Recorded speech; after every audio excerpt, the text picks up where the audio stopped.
back on slavery to face the unknown. Slavery is your slave name. Your slave name that you were branded with when you were born. So this is who you are. You are this body with these parents and this destiny, and this was what will make you happy. To be happy, you will be successful.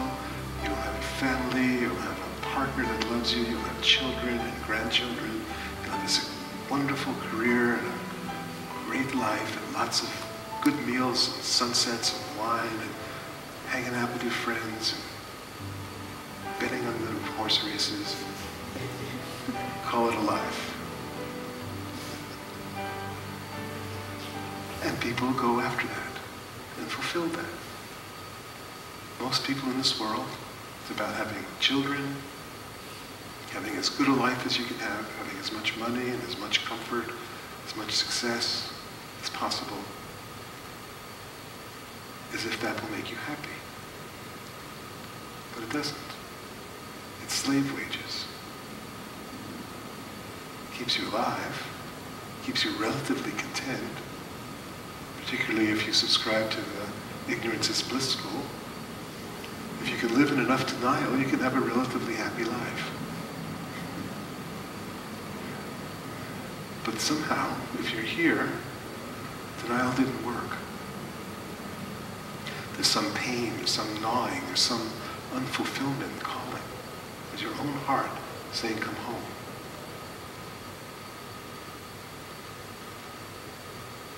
And if you listen to it, that's the freedom train.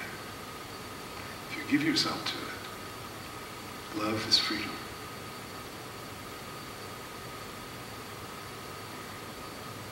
The body will never be free. The body is conditioned. It's born, it will die. It's born in certain conditions and circumstances. It's molded by that, and then it dies. And then it dries up, fades away.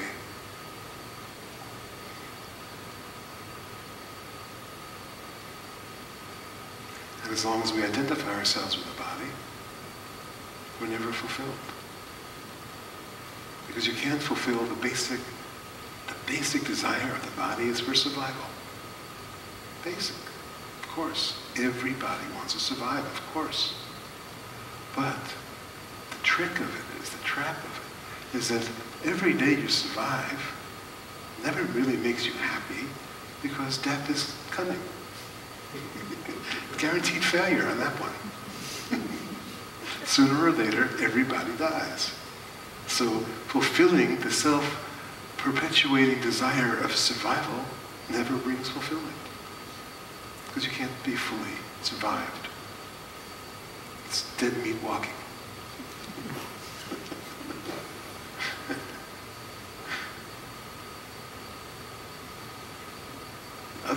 So survival desire, the basic desire of the organism, doesn't lead to happiness and fulfillment.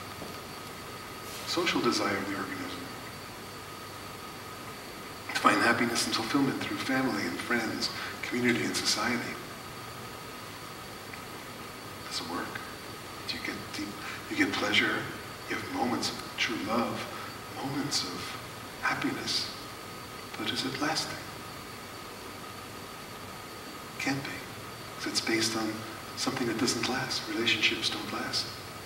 People die, they leave, they have accidents, they betray you, you betray them, they fall in love with someone else. All the vagaries of life. You never really can have a stable, fulfilled family or relationships. It doesn't bring fulfillment. It brings a sense of security. And the sense of security is the slave wage. And in order to have that sense of security from family, you have to betray yourself. You have to sell yourself. You have to give them what they want. You have to put on a face. You have to be loyal. You have to be dutiful. You have to be taking care of them when you don't want to.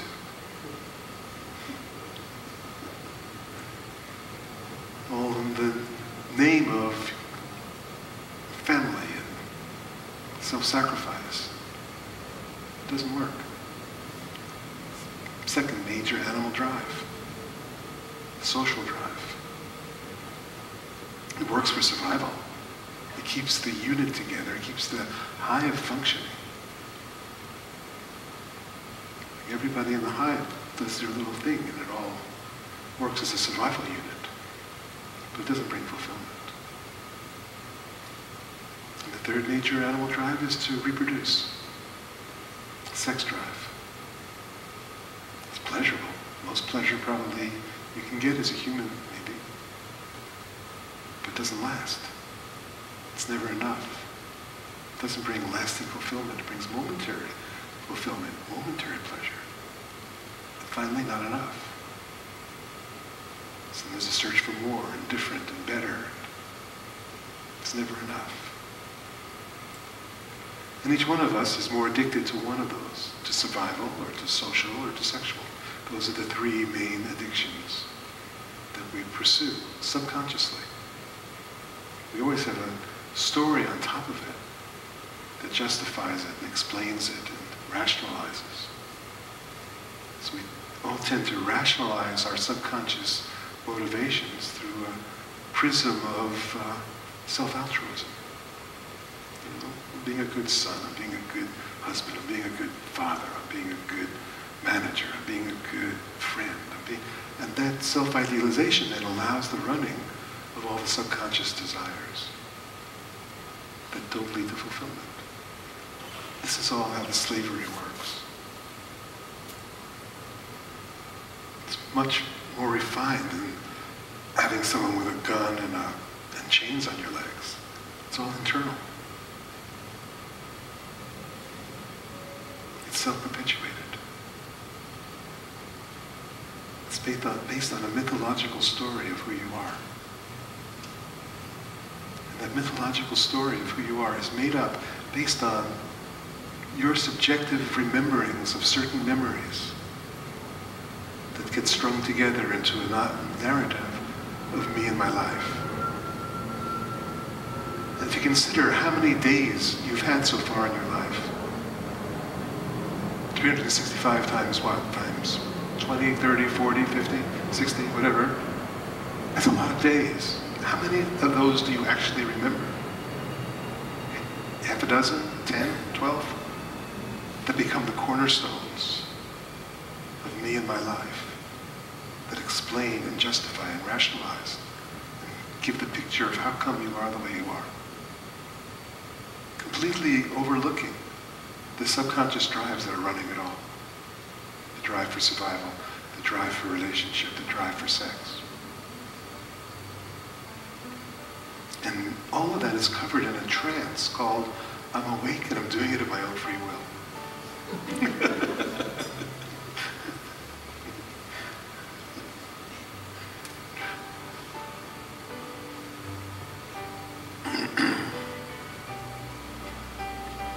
Tamachi might teach you, just use teaching stories and so on.